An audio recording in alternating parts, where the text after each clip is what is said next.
안녕하세요. 저는 이제 결혼 14년 차인 평범한 40대 여자입니다. 제가 태어난 집도 나름 평범했어요. 아버지, 어머니, 오빠, 언니, 그리고 저, 이렇게 5식구였거든요. 그런데 이게 또 객관적으로 보면 꼭 평범하다고 하기도 애매하긴 해요. 왜냐면 저는 언니랑 오빠랑 나이 차이가 10살 넘게 나는 막내였거든요. 보통 집이면 이렇게까지 차이 나기 쉽지 않잖아요. 게다가 그 이유가 뭐냐면 저랑 제 언니 오빠는 낳아주신 엄마가 다르기 때문인데요. 엄마가 애 딸린 호랍이었던 우리 아버지랑 결혼을 하시고 저를 나중에 낳으셨거든요. 사실 어릴 때 이 얘기 듣고 적잖이 충격이긴 했네요. 아버지는 전처와 사이에서 언니랑 오빠를 낳으셨다고 했습니다. 그런데 그분이 몸이 약하셨는지 오빠가 2살도 되기 전에 돌아가셨다고 하더라고요. 그래서 아버지가 혼자 두 아이를 키우면서 지내셨던 겁니다. 제가 어릴 때 친할머니가 가끔 집에 오시면 그 얘기를 자주 하셨어요. 네 아버지가 말이다. 지도 한참 어릴 땐데 애들을 키우는 게 어디 쉬웠겠냐? 내가 아니었으면 진짜 큰일 날 뻔했다니까. 그때 생각하면 지금도 속이 쓰려서 말이야. 어머니, 그 얘기 또 하십니까? 그때는 그때고 지금은 이렇게 다 잘 컸으니까 됐죠. 괜히 애들 앞에서 옛날 얘기 계속 꺼내지 마세요. 뭘 그만해. 네가 고생한 걸 애들이 알아야지. 그리고 내가 얼마나 고생했는지도 알아야지. 그때 내가 안 도와줬으면 네 혼자 잘 됐겠냐? 그랬으면 너가 지금 며느라 만날 수나 있었겠어? 아버지는 대학에서 학생들을 가르치고 계셨는데 엄마를 만났을 때는 아직 뭣도 없는 강사 시절이었다고 했거든요. 말 그대로 돈도 없고 자리도 애매한 상태였던 거죠. 그런데 그때 여대생이었던 엄마랑 눈이 맞으셨다는 거예요. 저는 이 부분이 아직도 이해가 잘 안 됩니다. 왜냐면 그 당시 기준으로 보면 딸을 대학까지 보낼 정도면 엄마 집이 꽤 잘 살았다는 거잖아요. 그런데 그런 집 딸이 가난한 대학 강사, 그것도 애둘 딸린 호랍이랑 만난다. 엄마의 선택도 참 대단하지만 당연히 집안에서 난리가 날 수밖에 없지 않겠어요. 그래서 실제로도 반대가 엄청났다고 하더라고요. 나이 차이도 10살이나 나고 애둘까지 있는데 결혼을 한다니까요.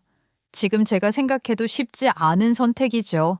그런데도 엄마는 그 반대를 다 무릅쓰고 결혼을 하셨대요. 그리고 저를 낳으신 거죠. 그래서 그런가 친할머니는 저희 엄마를 엄청 이뻐하셨어요. 그러고선 항상 이런 말씀을 하셨거든요. 저 아까운 것이 여기 와서 이러고 있다. 집도 좋은 집에서 자라서 고생 모르고 컸을 텐데 왜 하필 이런 집에 와서 이 고생을 하니? 송이 너는 나중에 절대 네 엄마 같은 결혼은 하면 안 된다. 알겠냐? 어머님도 참 애들 다 듣고 있는데 그런 말씀을 하시면 어떡해요. 어머님이라도 제 편을 들어주셔야죠. 그래도 집 분위기는 나쁘지 않았습니다.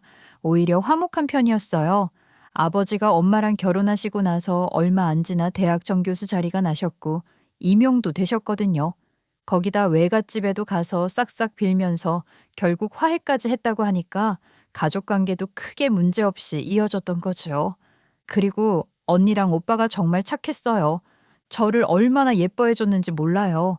저를 막내라고 거의 다 받아줬거든요. 그래서 제가 자랄 땐 부족한 게 없었어요.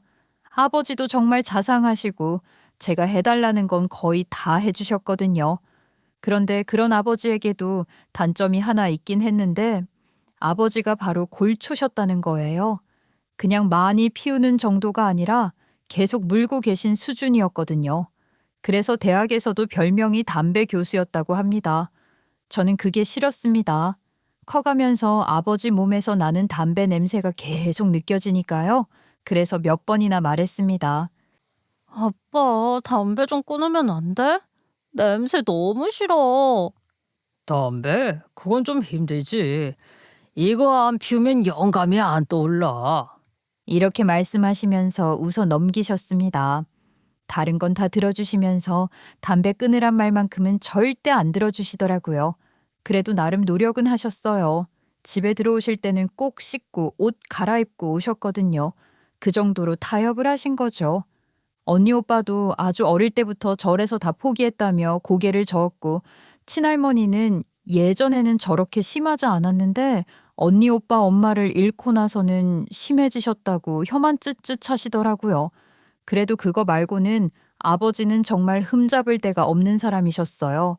술도 안 하셨고 친구 모임도 많지 않으셨습니다. 주말이면 늘 작업실에서 작업을 하시거나 가족들이랑 시간을 보내는 다정한 분이셨거든요. 그렇게 저는 아무 생각 없이 그냥 편하게 자라왔어요.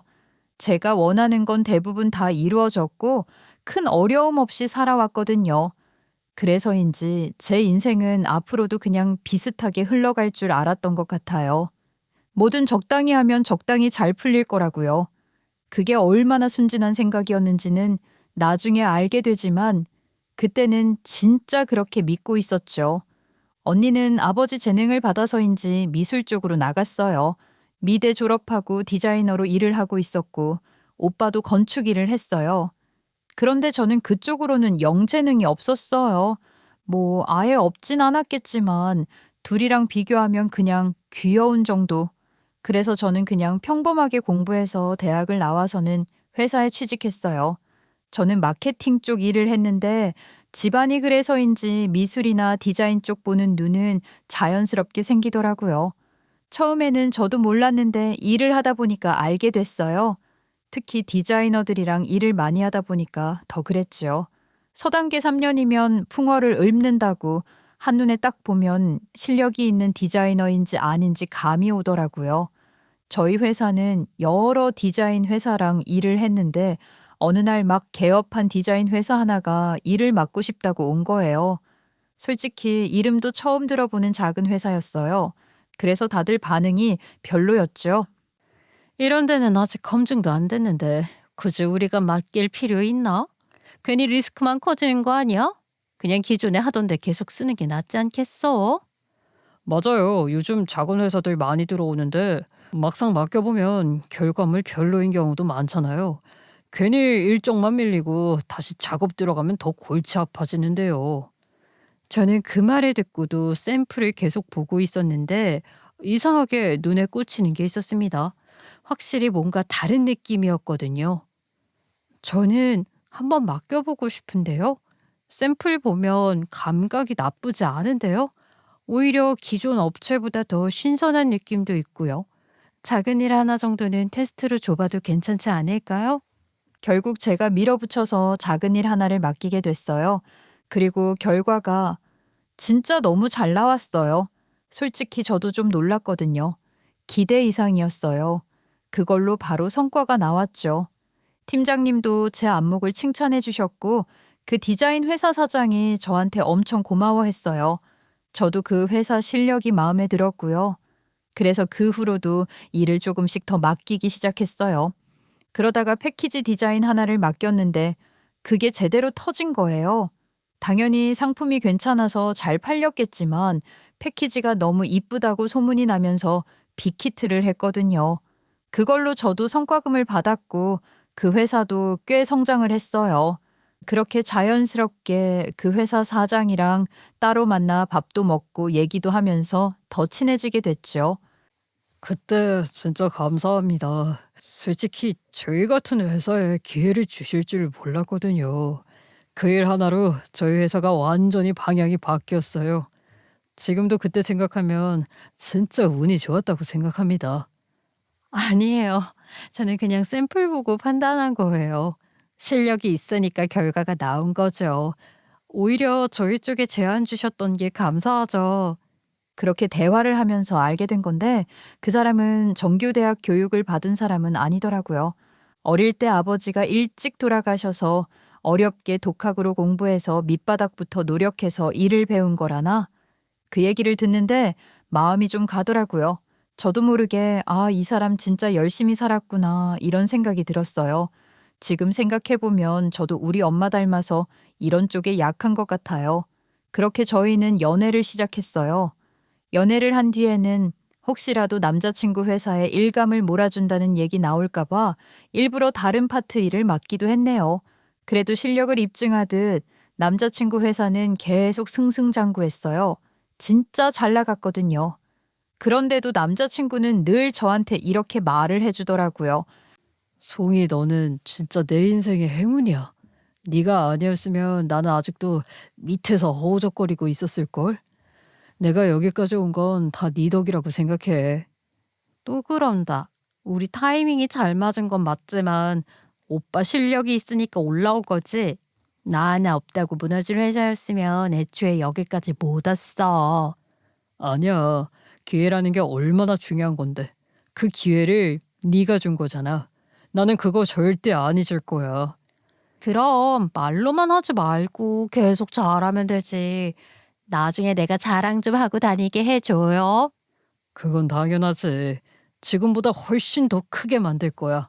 그렇게 2년 정도 사귀었을 때 남자친구가 결혼하자고 했어요. 그때 남자친구가 한 말이 회사에서 남친에게 일 준다는 눈치 보며 살지 말고 이제 우리 결혼해서 당당하게 실력으로 승부하자고, 자기 그럴 자신 있다는 말이었어요.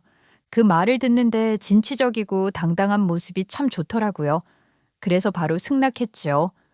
남자친구 집안은 사실 별 볼 일 없었어요. 그래도 저희 집은 아버지가 교수고 언니랑 오빠도 자리 잡았고 엄마도 대학에서 강의를 하고 계시니 충분히 안정적인 상황이었거든요. 반면에 남자친구 어머니는 작은 가게 하시다가 지금은 쉬시면서 남자친구가 주는 생활비로 지내고 계신다고 했거든요. 하지만 그건 큰 상관이 없었어요. 다만 한 가지 마음에 걸리는 게 있었는데 그게 남자친구 집에 처음으로 인사를 갔을 때였거든요. 문을 열자마자 뭐랄까 익숙한 냄새가 난다고나 할까. 네, 맞아요.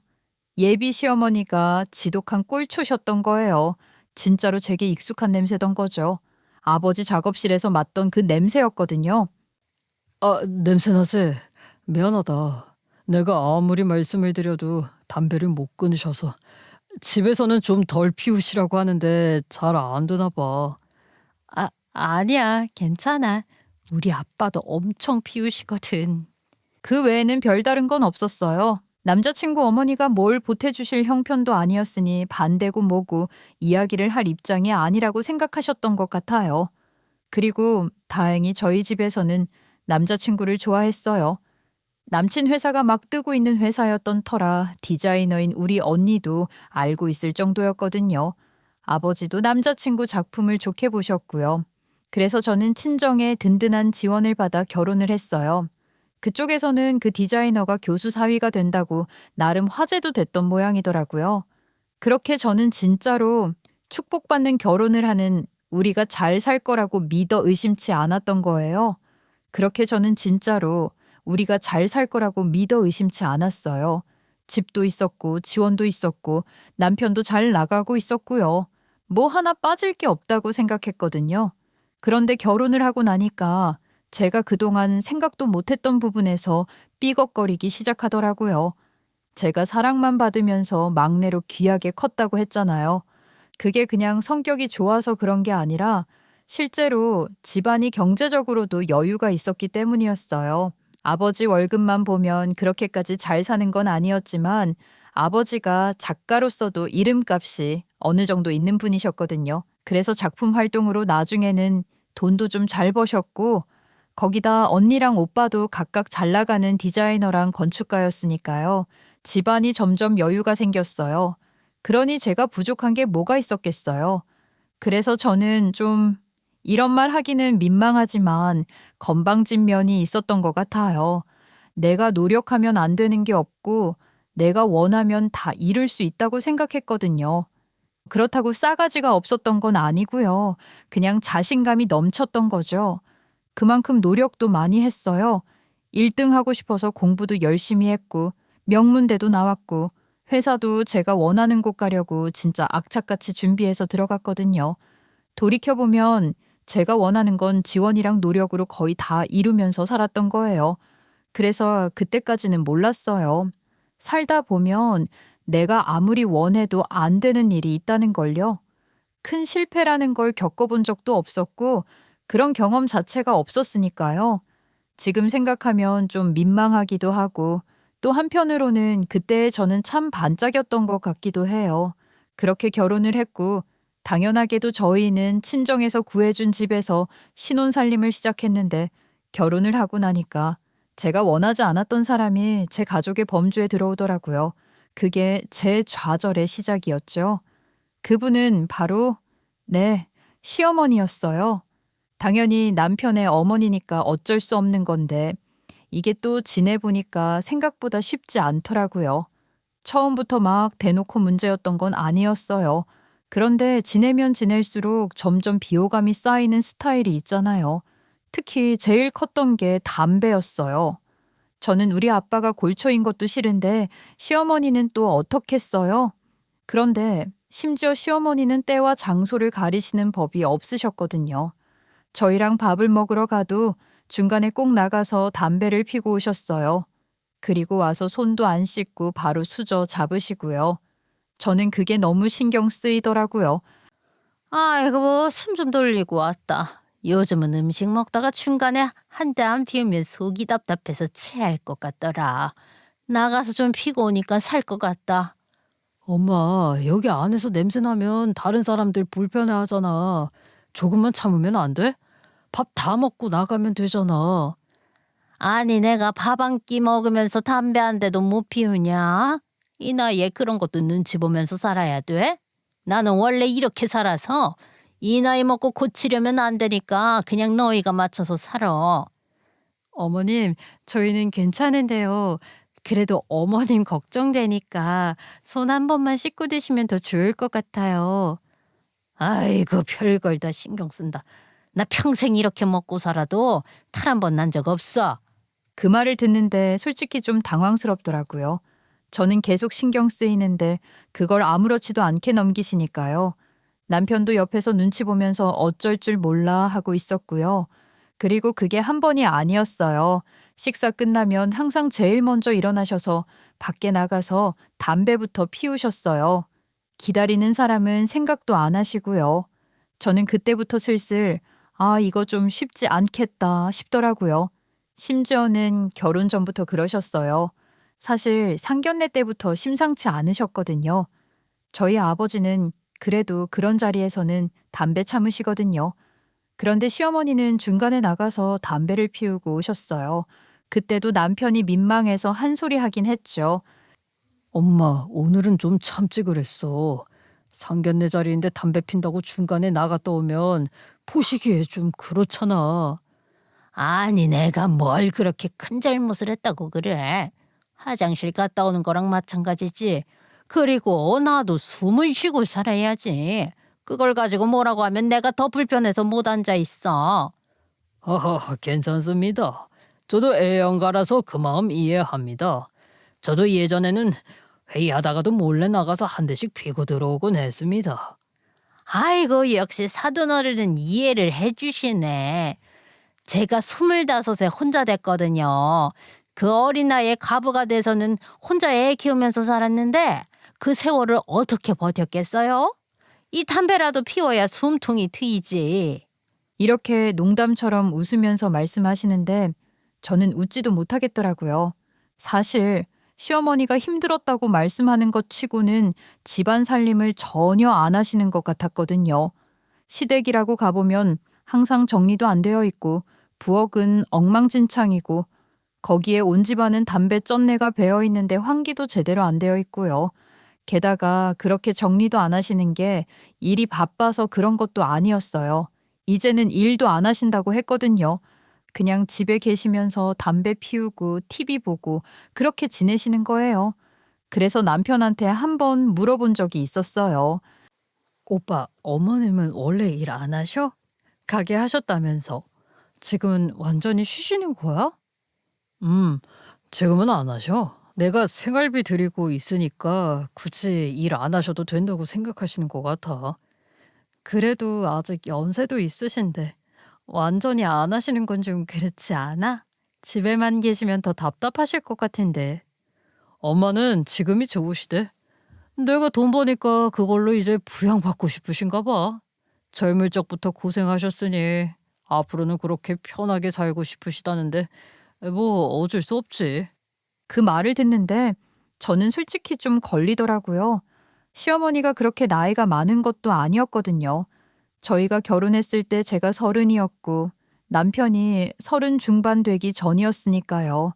시어머니는 이제 막 환갑을 조금 넘긴 정도였단 말이죠.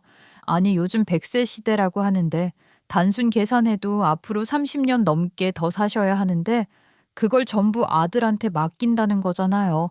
저는 그게 좀 이해가 안 됐어요. 그렇다고 남편이 엄청 돈을 잘 버는 것도 아니었거든요. 그냥 요즘 잘 나간다 그 정도였지. 디자인 하청업체라는 게 다 거기서 거기잖아요. 돈 많이 벌려면 진짜 밤낮 없이 일해야 된단 말이에요.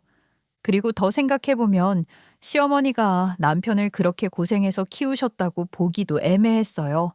남편 얘기 들어보면 중학교 졸업하고 고등학교 다닐 때부터 미술하고 싶어서 아르바이트 하면서 학원 다녔다고 했거든요. 결국 돈 감당이 안 돼서 제대로 배우지도 못하고 고등학교 졸업하자마자 자격증 학원 다니면서 바로 일을 시작했다고 했고요. 그 학원비도 자기가 아르바이트를 해서 벌어서 모은 돈으로 다녔고 그때부터 막내로 들어가 고졸이라는 무시를 받으며 일을 했으니 얼마나 고생을 많이 했겠어요.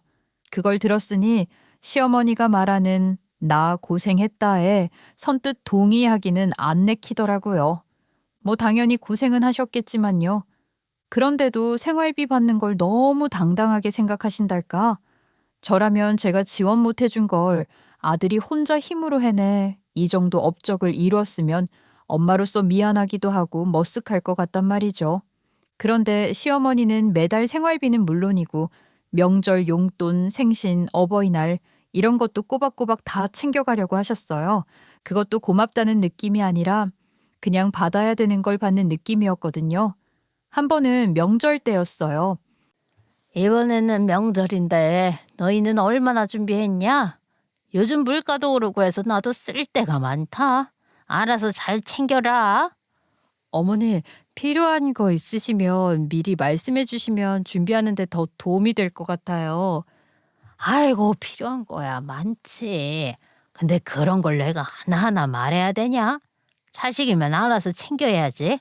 요즘 애들은 참 그런 걸 몰라.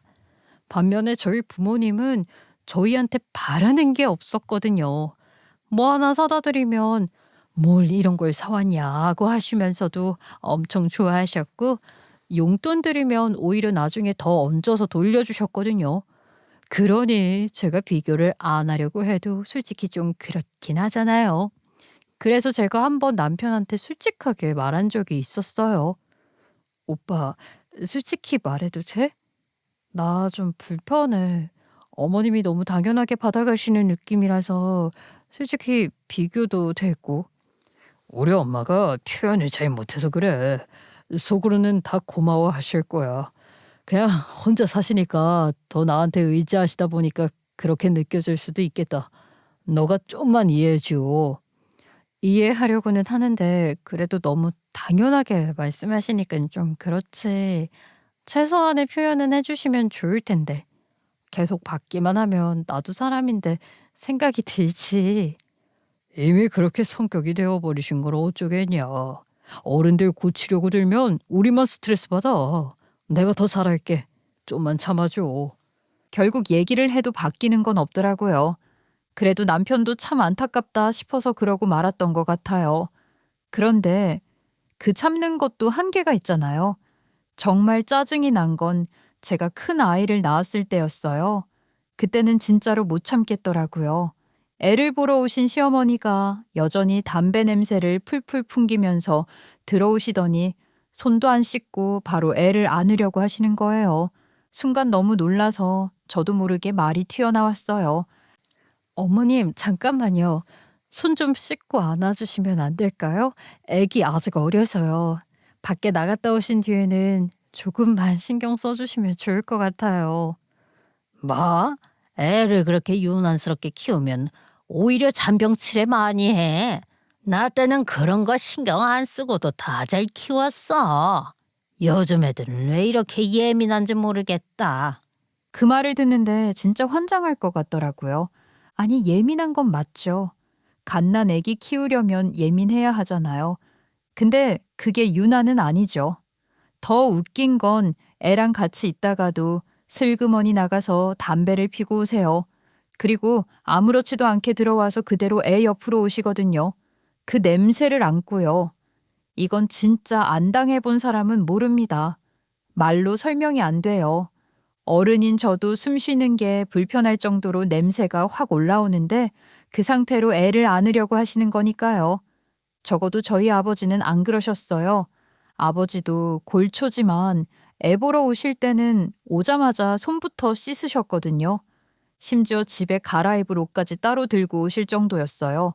그런데 시어머니는 그런 개념 자체가 아예 없으신 거죠. 아니, 애 보러 오신 그 잠깐을 그걸 못 참으시나 싶더라니까요. 그리고 더 어이가 없었던 건 애가 감기라도 걸리면 무조건 제 탓을 하신다는 거예요. 봐라, 내가 뭘 했냐? 그렇게 유난 떨면서 키우니까 애가 더 약해지는 거야. 요즘 엄마들은 애를 너무 싸고 돌아서 문제야. 그러니까 면역력이 떨어지지. 진짜 말이라도 하지 말지. 저는 진짜 참다가 화병이 나기 직전이었다니까요. 심지어는 처음에는 그냥 네가 참아라 하던 친정 엄마조차 나중에는 못 참고 짜증을 내실 정도였다니까요. 그게 우리 애 돌잔치 때 있었던 일인데요. 그날도 시어머니는 똑같이 행동하셨어요. 중간에 나가서 담배를 피고 오시더니 아무렇지도 않게 애를 안으려고 하시는 거예요. 그 순간 엄마가 딱 보시곤 딱 잘라 얘기를 하신 거죠. 사돈 목 칼칼하지 않으세요? 나가셔서 손 씻으시고 이거 가글이니까 헹구고 오세요. 네? 아니요, 괜찮아요. 그냥 물 한 번 마시죠 뭐. 걱정해 주셔서 감사하네요, 사돈.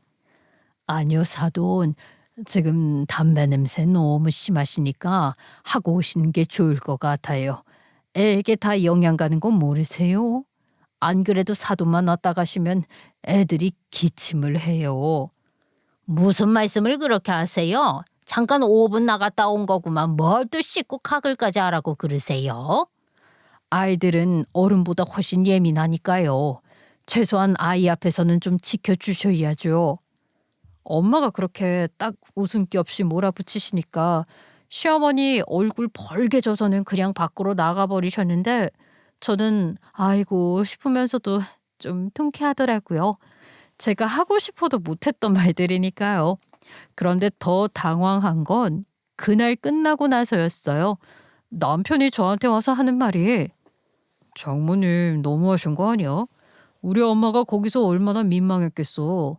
사람들 다 보는 앞에서 그렇게까지 말씀하시면 어떡해. 뭐가 너무해? 그럼 당신은 그 어린애가 간접 흡연해도 괜찮단 얘기야? 우리 엄마가 손녀 걱정돼서 그 정도 말도 못해? 그래서 말하는 방식이 있잖아. 우리 엄마는 아이도 있는데 그렇게 딱 잘라서 말하면 기분 나쁘지. 조금 놀려서 얘기하실 수도 있었잖아. 그럼 우리 엄마는 그 나이에 그 정도 말씀도 못하셔? 당신 이런 말 하는 거 진짜 웃긴 거 알지? 당신 애야 당신 애.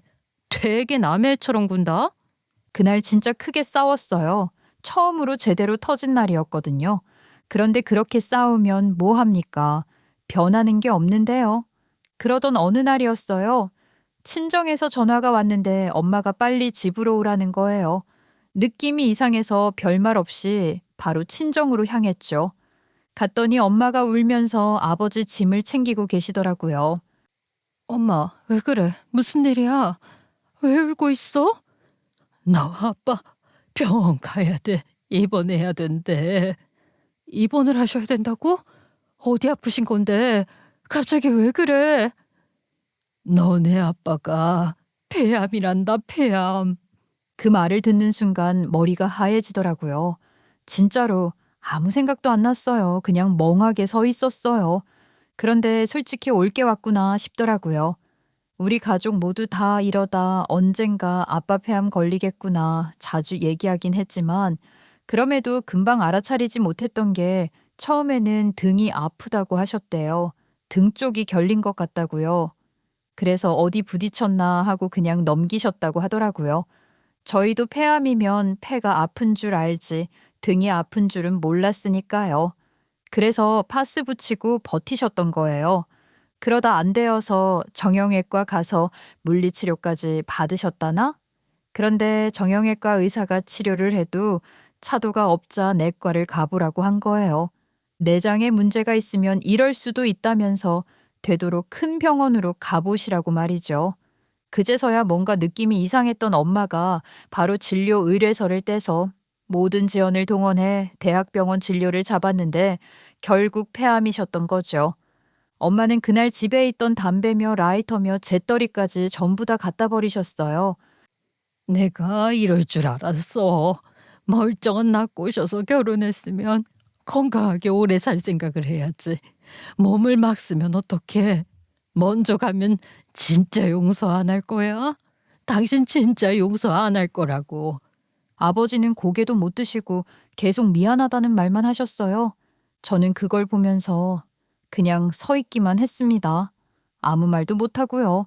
그렇게 아버지는 입원을 하셨습니다. 그때부터는 진짜 정신이 하나도 없었어요. 언니랑 오빠는 하필 그때 둘 다 외국에 나가 있었거든요. 엄마가 병간호를 하셨지만 그렇다고 제가 안 갈 수도 없잖아요. 엄마 혼자 하면 엄마까지 병이 날게 뻔하고요. 그런데 저도 일을 하고 있었고 애들은 학교를 다니고 있으니까 누가 봐주지 않으면 안 될 상황이었거든요. 이런 게 진짜 멘붕이구나 싶더라니까요. 그때 남편이 먼저 얘기를 꺼냈어요. 시어머니에게 잠깐 오라고 할 테니까 주말에 잠깐 다녀오라고요. 그래서 저는 냉큼 고맙다고 하고 엄마 좀 쉬시라고 집에 보내두고 제가 병원에 다녀왔어요. 그런데 집에 돌아와서 보니까 애들 표정이 거의 울기 직전인 얼굴이더라고요. 왜 그래? 무슨 일 있었어? 할머니랑 잘 있었어야지. 왜 그렇게 얼굴이 안 좋아? 엄마, 할머니한테 담배 냄새 나서 머리가 너무 아파. 할머니랑 같이 안 있을래. 집안에서 담배를 피지는 않으신 것 같은데 결국 애들도 담배 냄새를 신경 쓰는 나이가 되어버렸구나. 그렇게 생각하면서 골치가 아파지더라고요. 그런데 얘기를 들어보니 그게 아니었어요.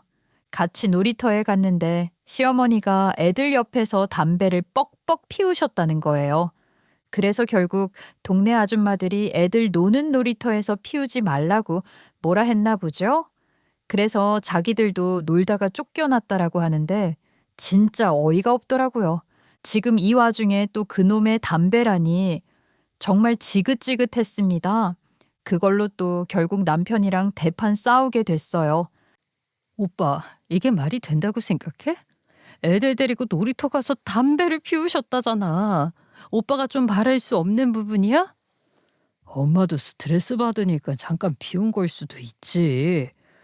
엄마 딴에는 바뀌니까 그제서야 피우신 거 아니야.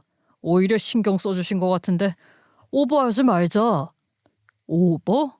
지금 애들이 머리 아프다고 울고 있는데 그게 오버야? 그리고 내가 지금 병원 왜 다녀왔는데 우리 아빠 폐암이라고. 적어도 내 앞에서 우리 애들 앞에서 그러시면 안 되는 거지. 그래도 도와주러 오신 분인데 그렇게까지 말하는 건 좀 아니지 아니야? 엄마도 나름 신경 쓰면서 오신 건데. 그럼 앞으로 안 오셔도 돼. 나 이런 도움 필요 없어. 애들한테 저렇게 하는 사람 도움 받느니 내가 힘들게 사는 게 낫겠어. 너 말이 너무 심한 거 아니야? 아무리 지금 정신없어도 예의는 지키자. 어? 심한 건 누가 심한데? 애들 앞에서 담배 피우는 게 심한 거야? 아니면 그걸 하지 말라고 하는 내가 심한 거야? 그날은 진짜 저도 참다 터졌어요. 결국 참다 못해서 시어머니한테도 전화를 했습니다. 어머님, 죄송한데요. 애들 있는 데서 담배 피우시는 건 좀 아닌 것 같아요. 제가 애들 어릴 때부터 몇 번이고 말씀드렸잖아요. 어머님한테 남은 잔향도 애들한테는 안 좋다고요. 그런데 이제는 대놓고 옆에서 피우시다뇨. 이건 아니죠. 아니, 바람 쌩쌩 잘도 부는 곳에서 잠깐 태운 걸로 뭘 이렇게 난리야. 내가 너네 애들 생각해서 딱 한 번 빨고 장초를 버렸어, 장초를. 애들 보러 오신 하루 정도는 안 피우실 수 있는 거 아닌가요? 그게 그렇게 어려운 건 아니잖아요. 됐다. 내가 뭘 그렇게 큰 잘못을 했다고 이러냐. 내가 그렇게 불편하면 안 가면 되는 거 아니야. 괜히 도와달라고 불러놓고 사람 기분 나쁘게 만들지 말고. 네, 그럼 앞으로는 오지 마세요. 저도 이런 식이면 도움 필요 없습니다. 이렇게까지 말해버렸어요. 저도 제정신 아니었던 것 같아요. 그 이후로 시어머니도 저한테 삐지셨고 남편도 계속 불편해했지만 솔직히 그때 저는 신경 쓸 여유가 없었어요. 그리고 남편한테도 분명하게 말했어요. 이런 도움이면 앞으로는 필요 없다고요. 다행히 아버지는 수술을 잘 받으셨어요. 일부 절제를 하긴 했지만 항암도 잘 들어갔고 상태도 많이 좋아지셨죠. 의사도 이 정도면 잘 회복하신 거라고 앞으로 관리 잘하면 된다고 했거든요. 그래서 저희는 희망을 가졌어요. 이제 괜찮아질 거라고. 조금만 더 신경 쓰면 완치까지 갈 수 있을 거라고요. 그런데 더 큰 문제는 아버지였어요. 맞아요. 저는 이 부분에서는 아버지를 원망할 수밖에 없었습니다. 아버지는 그 상황에서도 담배를 끊지 못하셨어요. 처음 진단받고 힘드실 때는 끊으시는 것 같았어요. 그런데 퇴원하시고 항암하면서 상태가 조금 괜찮아졌다고 느끼신 건지 다시 담배를 손에 대신 거예요. 엄마는 그걸 보고 완전히 무너지셨어요. 당신 지금 제정신이야? 폐암 걸려놓고 담배를 또 피워? 당신 진짜 죽고 싶어서 이러는 거야? 미안하다. 나도 안 피우려고 하는데 자꾸 손이 가네. 손이 가네. 그걸 말이라고 해? 죽을 거 뻔히 알면서 그거 하나 어찌하지를 못해서 또 손을 대. 나 진짜 이러면 당신이랑 도저히 같이 못 살아. 이혼해. 그냥 이혼을 하자. 저도 가서 울면서 말렸죠. 아빠, 제발, 제발 그만 좀 해요. 진짜 죽고 싶어서 이러는 거예요? 왜 이러세요? 우리 생각은 안 해요? 엄마한테 안 미안해요? 미안하다. 진짜 미안해. 내가 다 잘못했어. 아버지도 정말 자기가 왜 이러는지 모르겠다며 엄마한테도 싹싹 빌고 저한테도 미안하다고 계속 비셨어요. 그런데 그게 마음대로 되는 게 아니더라고요. 이미 중독된 사람한테 의지력이라는 게 그렇게 쉽게 생기는 게 아니었나 봐요. 결국 아버지는 폐암이 재발하셨습니다. 엄마는 완전히 무너지셨어요. 아버지를 원망하고 하늘을 원망하고 그냥 모든 걸 원망하셨어요. 아버지는 그제서야 또 다시는 담배 안 피우겠다고 하셨지만 그런 다짐이 무색하게 재발된 지 겨우 3개월 만에 결국 세상을 등지게 되셨습니다. 정말 허탈했어요. 이게 뭐지 싶더라고요. 그렇게까지 힘들게 버텨서 여기까지 왔는데 이렇게 끝난다고요? 급하게 귀국한 언니랑 오빠랑 우리는 서로 껴안고 한참을 울었어요. 그렇게 겨우 아버지 장례를 마치고 엄마 모시고 친정집으로 갔어요. 이제 엄마 혼자 계시니까 당분간은 제가 자주 들여다봐야겠다 싶었거든요. 그런데 집 앞에 도착하자마자 좀 이상한 느낌이 들더라고요. 아니, 이상한 게 아니라 그냥 대놓고 이상했습니다. 집 앞에 이삿짐 트럭이 한 대 딱 서 있는 거예요. 그것도 그냥 소형도 아니고 누가 봐도 산림 통째로 옮기는 그 큰 트럭이요. 순간 뭐지? 싶더라고요. 엄마가 이사를 갈 리는 없고 그렇다고 언니나 오빠가 들어온다고 얘기가 있었던 것도 아니고 뭔가 싸한 느낌이 확 들었습니다. 그래서 제가 차에서 내리면서 트럭 쪽을 딱 봤는데 마침 거기서도 사람이 하나 내리더라고요.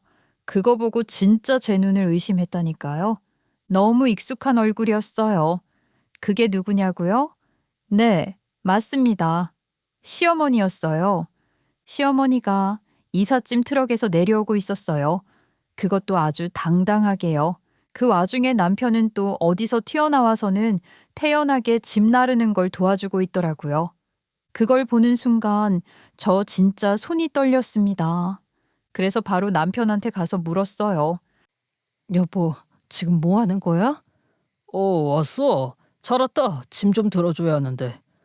지금 무슨 헛소리를 하는 거야? 이게 뭔데? 짐을 왜 옮기는 거냐고. 뭐긴 뭐야. 엄마 이사하는 거지. 어디로? 당연히 여기지. 우리 엄마도 혼자인데 이제 외로운 사람끼리 같이 살면 좋잖아. 장모님, 그죠? 진짜 그 말 듣는 순간 귀를 의심했다니까요. 외로운 사람끼리 같이 살면 좋잖아.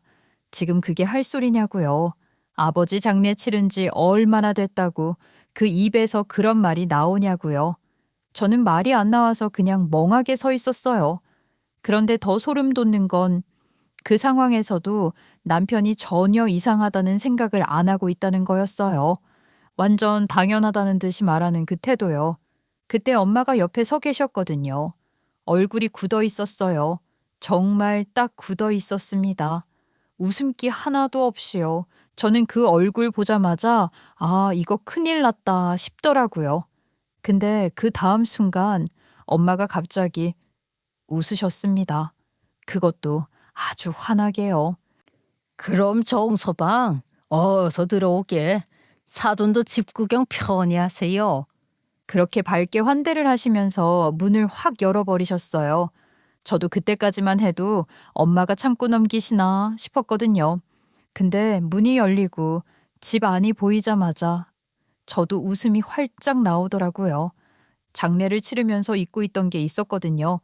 하지만 반대로 시어머니는 표정이 딱 굳더니 그 다음 순간 거의 개거품 물기 직전처럼 숨을 헐떡이기 시작하는 거예요. 그러더니 뒤로 한 발짝 두 발짝 물러나는데 거의 졸도할 것처럼 보였습니다. 그래서 제가 바로 잡았어요. 도망 못 가게요. 어머님, 어디 가세요? 이제 여기서 같이 사시는 거 아니셨어요? 들어오세요. 아니야, 난 됐다. 시어머니는 정말 겁을 잔뜩 먹어서는 손사래를 치더니 제 손 뿌리치고 그대로 후다닥 뛰어나갔습니다. 남편은 또 그걸 보더니 놀라서 뒤쫓아가더라고요. 엄마 왜 그래? 엄마. 그 모습 보는데 저는 그냥 웃음이 나오더라고요. 어이가 없어서요. 그래서 그 뒤통수에 대고 그대로 말했습니다. 얼른 가서 어머니 모셔. 그리고 다시는 보지 말자 우리. 시어머니가 우리 집 안을 보고 기겁을 한 이유요? 우리 엄마가 담배라면 치를 떤다고 했잖아요. 그게 그냥 싫어하는 수준이 아니었어요. 거의 집착 수준이었거든요. 아버지가 두 번째 폐암 진단받고 나서부터는 더 심해지셨고요. 집안 벽마다 뭐가 붙어 있는 줄 아세요? 담배의 해악을 다룬 그 징그러운 포스터가 집안에 잔뜩 붙어 있어요. 그 그냥 금연 캠페인 같은 귀여운 거 아니고요. 진짜 썩어 들어가는 폐 사진, 발썩은 사진, 그런 거요. 누가 봐도 이건 좀 심하다 싶은 수준의 것들이요. 그런데 그게 거실에만 있는 게 아니라 복대도 있고 방에도 있고 화장실 문에도 붙어 있고 거의 집 전체가 그런 사진으로 도배가 되어 있었어요. 엄마는 진짜로 아버지를 살리겠다고 별걸 다 하셨거든요. 그래서 저런 것까지 구해다가 붙여 놓으신 거예요. 그리고 매일 아버지 주머니 뒤지고 옷 뒤지고 재떨이 확인하고 담배 피나 안 피나 무서울 정도로 감시를 하셨습니다. 그때 솔직히 우리 집 분위기가 정말 말이 아니었죠. 조만간 저도 엄마 모시고 어디 클리닉 가야겠다 생각하고 있었거든요. 그게 어느 정도였냐면 집안에 공기청정기도 방마다 하나씩 있었어요. 거실에 큰 거 하나, 큰 방에 하나, 작은 방에 하나. 그래서 가끔은 서로 말하는 소리가 안 들릴 정도로 시끄러웠어요. 더 웃긴 건 남편은 그걸 전혀 몰랐다는 거예요. 아버지 아프고 나서부터는 그 인간이 친정집 올 일이 거의 없었거든요. 그러니까 이 집이 지금 어떤 상태인지 전혀 모른 채로 그냥 외로운 사람끼리 같이 살면 좋잖아 이 소리를 하고 있었던 겁니다. 진짜 생각이 있는 건지 없는 건지 그런 집안에 담배를 달고 사는 시어머니가 들어온다. 당연히 기겁을 하지 않겠습니까?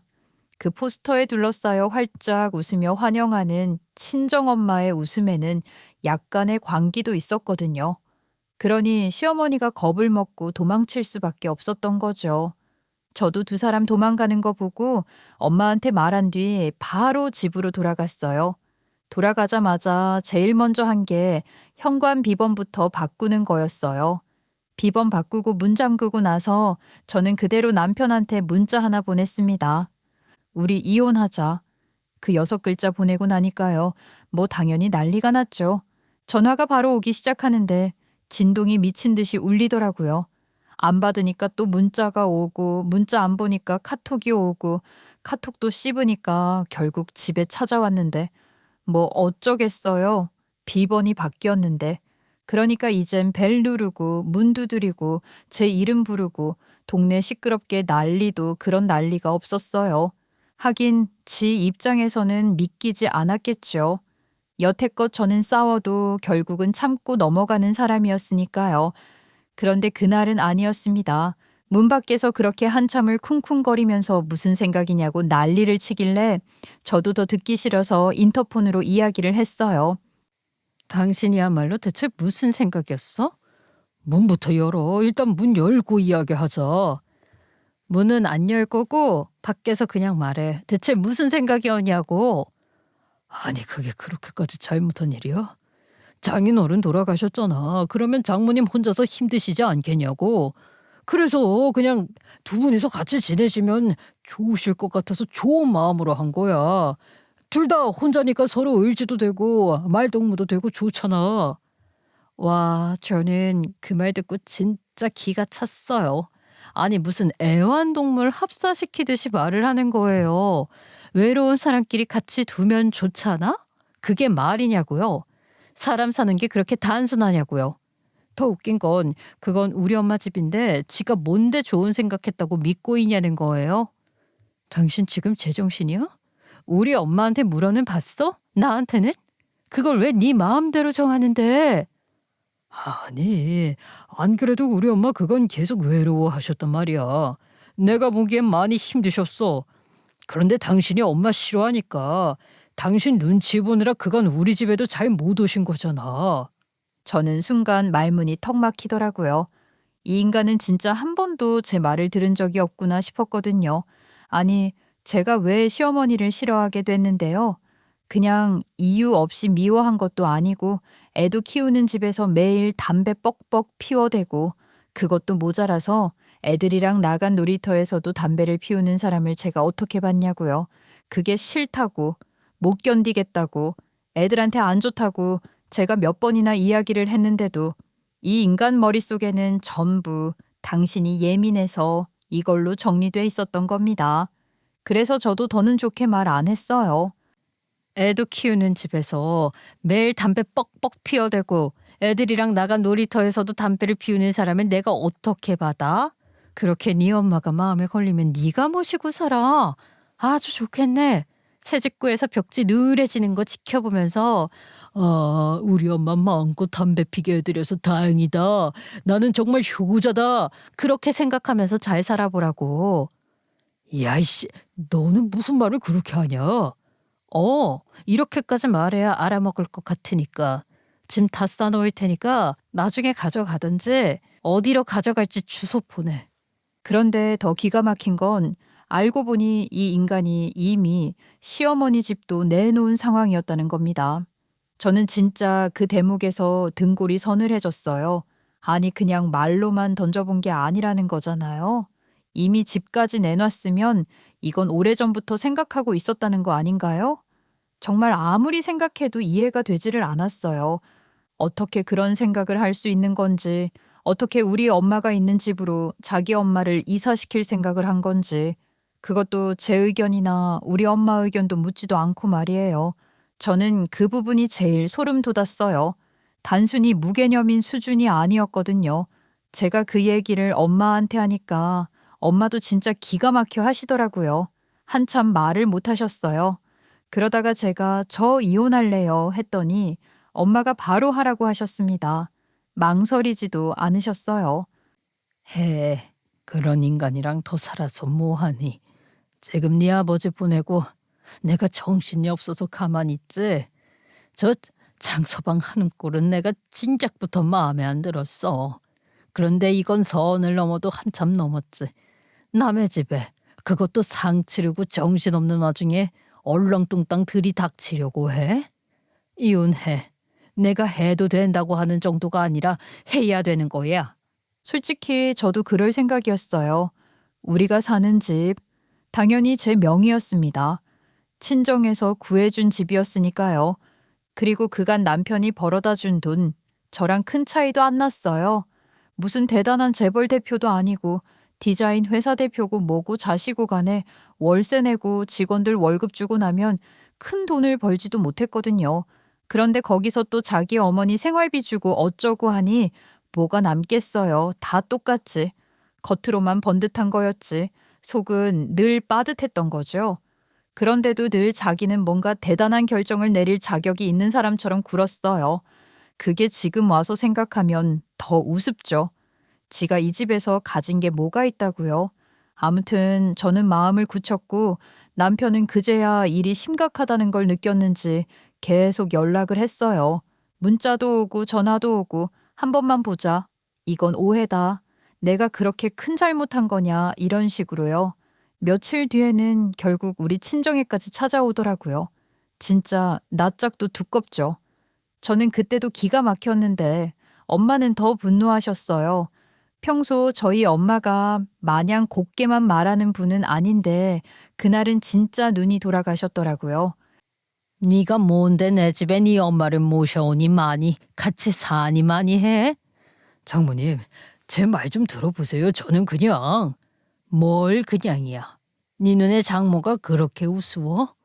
장인어른 돌아가시니 눈에 보이는 게 없더냐? 어? 그런 뜻이 아니었습니다. 저는 진짜 좋은 뜻으로. 그때 하필 언니랑 오빠도 아직 친정에 있었어요. 아버지 장례 때문에 급하게 들어와 있던 상태였으니까요. 그래서 남편 놈 더 말도 못하고 오빠 손에 이끌려서 멱살 잡혀 내동댕이 쳐졌죠. 저는 더 질질 끌기 싫어서 그냥 제가 먼저 정리를 해버렸습니다. 결국 집을 내놓고 싹 이사를 했어요. 애들까지 데리고요.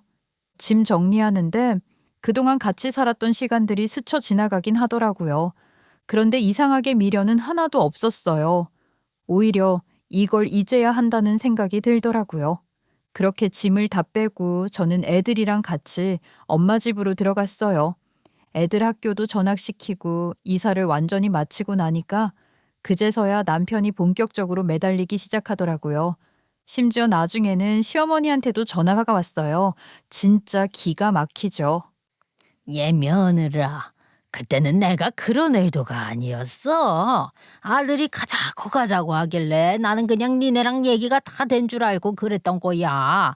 내가 뭐 너 괴롭히려고 그런 것도 아니고 그냥 같이 지내면 좋겠다 싶어서 그랬지. 내가 생각이 짧았다. 그런 말 이제 와서 하셔도 의미 없고요. 저는 이미 다 정리했어요. 더 할 말 없으시면 끊을게요. 그렇게 말하고 그냥 끊어버렸습니다. 솔직히 더 들을 필요도 없잖아요. 그 뒤로 남편은 결국 시어머니 집으로 다시 들어갔나 보더라고요. 그렇게 자기가 안타깝다던 엄마랑 같이 살게 된 거죠. 그런데 웃긴 건 그 이후부터였어요. 그 인간이 저한테 다시 연락을 하기 시작하는데 저는 솔직히 잘 모르겠어요. 제가 이런 남편이랑 다시 살 수 있을까요? 그래도 다행인 건 엄마 상태가 걱정보다 나쁘지 않으시다는 거예요. 아버지 돌아가시고 나서 무너지실 줄 알았는데 오히려 더 씩씩해지셨어요. 새벽마다 운동 나가시고 강의도 더 늘리셨다고 하시고 연구실도 더 자주 나가신다고 하더라고요. 제가 보기엔 일부러 더 바쁘게 지내시는 것 같긴 해요. 그래야 마음이 덜 힘드니까요. 언니도 외국 생활 정리하고 한국 들어오겠다고 준비 중입니다. 이제 애들도 다 컸고 외국 생활이 지친다고 하더라고요. 무엇보다 엄마 옆에 있고 싶다고요. 사실 언니 입장에서는 친엄마가 아니잖아요. 그런데도 언니는 엄마를 진짜 친정엄마처럼 믿고 의지하고 있는 걸 보면 당연하긴 한데 괜히 우리 가족이 더 좋아지는 것 같아요. 그리고 솔직히 저도 좋았어요. 언니까지 들어오면 집이 더 북적북적해질 거고 엄마도 덜 외로우실 테니까요. 저 역시 엄마 옆으로 이사를 오고 나서 상황이 훨씬 좋아졌습니다. 애들 케어도 엄마가 알뜰하게 해주시고 동네도 학군이 더 좋은 곳이라서 마음이 놓이더라고요. 이제 언니만 오면 완벽해질 것 같아요. 그 전에 솔직히 남편이랑 관련된 일은 싹 정리하고 싶은데 남편이 너무 완강해요. 이제는 제가 하자는 대로 무조건 다 하겠다나. 여보, 내가 진짜 잘못했어. 이건 진짜 아닌 것 같아. 엄마가 집에서 계속 담배를 피우셔서 죽을 것 같아. 참나, 이제 와서 그런 말 하면 내가 더 어이없지 않겠어? 너는 이해한다며. 내가 진짜 뭘 몰랐던 거야. 온 집안에서 가리지도 않고 줄담배를 피우시는데 나 숨 막혀서 미칠 것 같아. 옷에도 냄새 다 배고 회사 가면 사람들이 냄새 난다고 하고 이러다 간접 흡연으로 내가 먼저 죽을 것 같다니까. 참나, 기도 안 차 정말. 그런 주제에 어디 나한테 그딴 말을 짓거렸어? 그때는 당신이 담배 하나에 꽂혀서 엄마한테 화낸다고 생각을 했었나 봐. 아무리 그래도 며느리인데 혼자서는 우리 엄마한테 전화까지 해서 화내고 그러니까 내가 좀 상처를 받고. 진짜 그 말 듣는데 기가 막혀서 웃음이 나오더라고요. 아니, 상처는 제가 받았는데요? 애들 데리고 사는 집에서 담배 피우는 사람 때문에 제가 몇 번이나 참고 몇 번이나 말했는데 그건 다 무시하고 자기는 그거 하나에 상처를 받았다고요. 저는 더 이상 말하기도 싫어졌어요. 그만해. 말 길게 하지 말고 서류 정리나 하자고. 한 번만, 진짜 한 번만 기회 줘. 내가 다 할게. 당신이 하라는 대로 다 할게. 그렇게 울고불고 매달리는데 솔직히 골치가 아픕니다. 이걸 끊어내야 맞는 건지 아니면 한 번 더 기회를 줘야 하는 건지. 머리는 답을 알고 있는데 애들 생각하면 상황은 또 그렇게 간단하지가 않아요. 사실 애들 아빠이기도 하고 애들은 아직 지 아빠가 바빠서 집에 없는 줄만 알거든요. 마음 같아서는 당장 끝내고 싶은데 또 사람 인연이라는 게 그렇게 단번에 정리가 되는 것도 아니고 참 복잡하네요. 게다가 시어머니도 그 이후로 풀이 팍 죽어서는 저에게 한 번 더 전화를 해서 자기가 너무 경솔했던 것 같다고, 폐암으로 돌아가신 분 앞에서 그러는 게 아니었는데 미안하다나, 자기도 노력하고 있으니 자기 아들은 용서를 해주면 안 되겠냐고 하더라고요. 저는 생각해본다 그러고 말았는데 사실 용서가 될지는 모르겠어요. 일단은요, 좀 성급하게 결정하지는 않으려고요. 무엇보다 결혼이라는 것은 신뢰인데 그게 깨져버렸으니 어찌 될지 모르겠거든요. 이렇게 세상에 내 맘대로 안 되는 게 많다라는 걸 알아가는 건가 싶기도 하고 그냥 내가 하는 대로 하고 막 나가고 싶다는 마음이 들기도 하고요. 그래서 일단은 오늘 하루하루를 더 열심히 살아보려고요. 이렇게 조금 지내다 보면 뭐라도 결론이 나지 않겠어요. 그것이 무엇이 되었든 지금보다 더 행복한 미래가 되었으면 좋겠네요. 제 사연을 끝까지 들어주신 분들께 감사드리며 여러분도 항상 건강하고 행복하시길 바랍니다.